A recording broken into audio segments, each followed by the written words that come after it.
लीजिए सुनिए सादत हसन मंटो की लिखी कहानी देख कबीरा रोया, मेरी यानी समीर गोस्वामी की आवाज में। नगर नगर ढिंडोरा पीटा गया कि जो आदमी भीख मांगेगा उसको गिरफ्तार कर लिया जाएगा। गिरफ्तारियां शुरू हुईं। लोग खुशियां मनाने लगे कि एक बहुत पुरानी लानत दूर हो गई। कबीर ने ये देखा तो उसकी आंखों में आंसू आ गए। लोगों ने पूछा, ए जुलाहे, तू क्यों रोता है? कबीर ने रोकर कहा, कपड़ा दो चीजों से बनता है, ताने और पेटे से। गिरफ्तारियों का ताना तो शुरू हो गया, पर पेट भरने का पेटा कहाँ है? एक MA LLB को 200 खडियां अलॉट हो गईं। कबीर ने यह देखा तो उसकी आंखों में आंसू आ गए। MA LLB ने पूछा, ए जुलाहे के बच्चे, तू क्यों रोता है? क्या इसलिए कि मैंने तेरा हक गज्ब कर लिया है? कबीर ने रोते हुए जवाब दिया, तुम्हारा कानून तुम्हें ये नुक्ता समझाता है कि खड़ियां पड़ी रहने दो, धागे का जो कोटा मिले उसे बेच दो। मुफ्त की खटखट से क्या फायदा? लेकिन ये खटखट ही जुलाहे की जान है। छपी हुई किताब के फर्मे थे जिनके छोटे बड़े लिफाफे बनाए जा रहे थे। कबीर का उधर से गुजर हुआ। उसने वो 3 लिफाफे उठाए और उन पर छपी हुई तहरीर पढ़कर उसकी आंखों में आंसू आ गए। लिफाफे बनाने वाले ने हैरत से पूछा, मियाँ कबीर, तुम क्यों रोने लगे? कबीर ने जवाब दिया, इन कागजों पर भगत सूरदास की कविता छपी है, लिफाफे बनाकर उसकी बेइज्जती न करो। लिफाफे बनाने वाले ने हैरत से कहा, जिसका नाम सूरदास है वो भगत कभी नहीं हो सकता। कबीर ने ज़ारो कतार रोना शुरू कर दिया। एक ऊंची इमारत पर लक्ष्मी का बहुत खूबसूरत बुत नस्ब था। चंद लोगों ने जब उसे अपना दफ्तर बनाया तो उस बुत को टाट के टुकड़ों से ढांप दिया। कबीर ने ये देखा तो उसकी आंखों में आंसू उमड़ आए। दफ्तर के आदमियों ने उसे ढारस दी और कहा, हमारे मजहब में ये बुत जायज नहीं। कबीर ने टाट के टुकड़ों की तरफ अपनी नमनाक आंखों से देखते हुए कहा, खूबसूरत चीज को बदसूरत बना देना भी किसी मजहब में जायज नहीं। दफ्तर के आदमी हंसने लगे। कबीर दहाड़े मार मार कर रोने लगा। सफ आरा फौजों के सामने जर्नैल ने तकरीर करते हुए कहा, अनाज कम है, कोई परवाह नहीं, फसलें तबाह हो गई हैं, कोई फिक्र नहीं, हमारे सिपाही दुश्मन से भूखे ही लड़ेंगे। 2 लाख फौजियों ने जिंदाबाद के नारे लगाने शुरू कर दिए। कबीर चिल्ला चिल्ला के रोने लगा। जर्नैल को बहुत गुस्सा आया, चुनांचे वो पुकार उठा, ए शख्स, बता सकता है तू क्यों रोता है?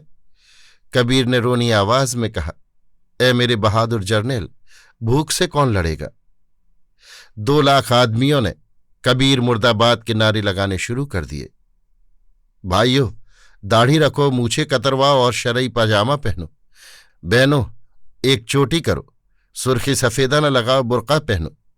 बाजार में एक आदमी चिल्ला रहा था। कबीर ने ये देखा तो उसकी आंखें नमनाक हो गईं।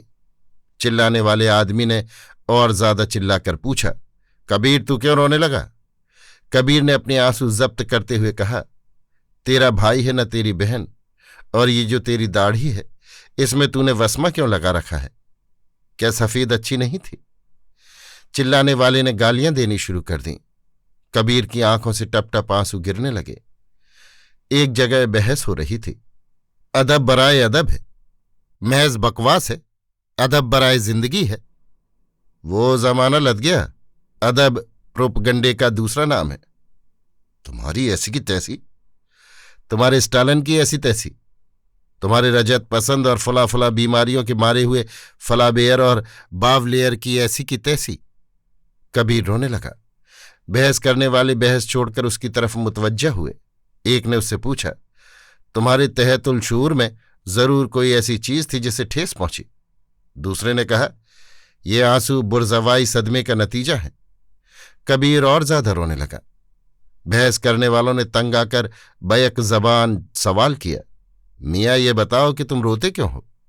कबीर ने कहा, मैं इसलिए रोया कि आपकी समझ में आ जाए, अदब बराए अदब है, अदब बराए जिंदगी।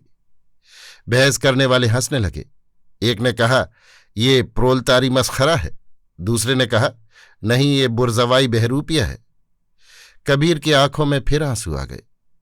हुक्म नाफिज हो गया कि शहर की तमाम कस्बी औरतें 1 महीने के अंदर शादी कर लें और शरीफाना जिंदगी बसर करें।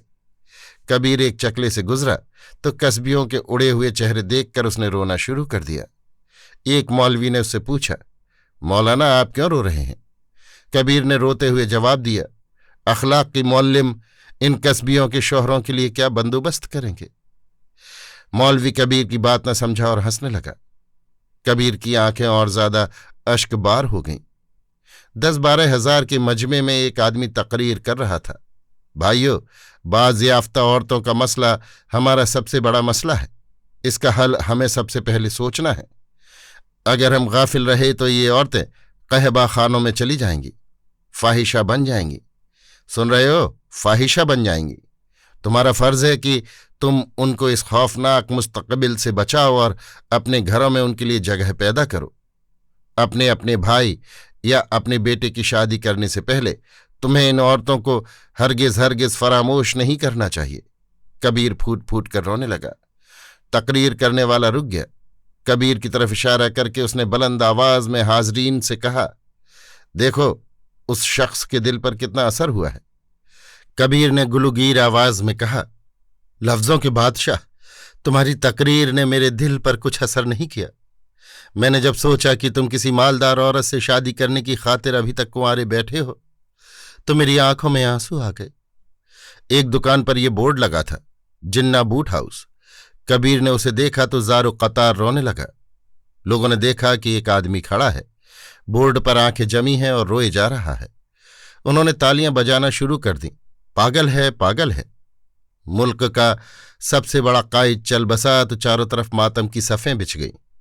अक्सर लोग बाजुओं पर स्याह बिल्ले बांध कर फिरने लगे। कबीर ने यह देखा तो उसकी आंखों में आंसू आ गए। स्याह बिल्ले वालों ने उससे पूछा, क्या दुख पहुंचा जो तुम रोने लगे? कबीर ने जवाब दिया, ये काले रंग की चिंदियां अगर जमा कर ली जाएं तो सैकड़ों की सतरपोशी कर सकती हैं। स्याह बिल्ले वालों ने कबीर को पीटना शुरू कर दिया। तुम कम्युनिस्ट हो, 5th कॉलमिस्ट हो, पाकिस्तान के गद्दार हो। कबीर हंस पड़ा, लेकिन दोस्तों, मेरे बाजू पर तो किसी रंग का बिल्ला नहीं। अभी आप सुन रहे थे सादत हसन मंटो की लिखी कहानी देख कबीरा रोया, मेरी यानी समीर गोस्वामी की आवाज में।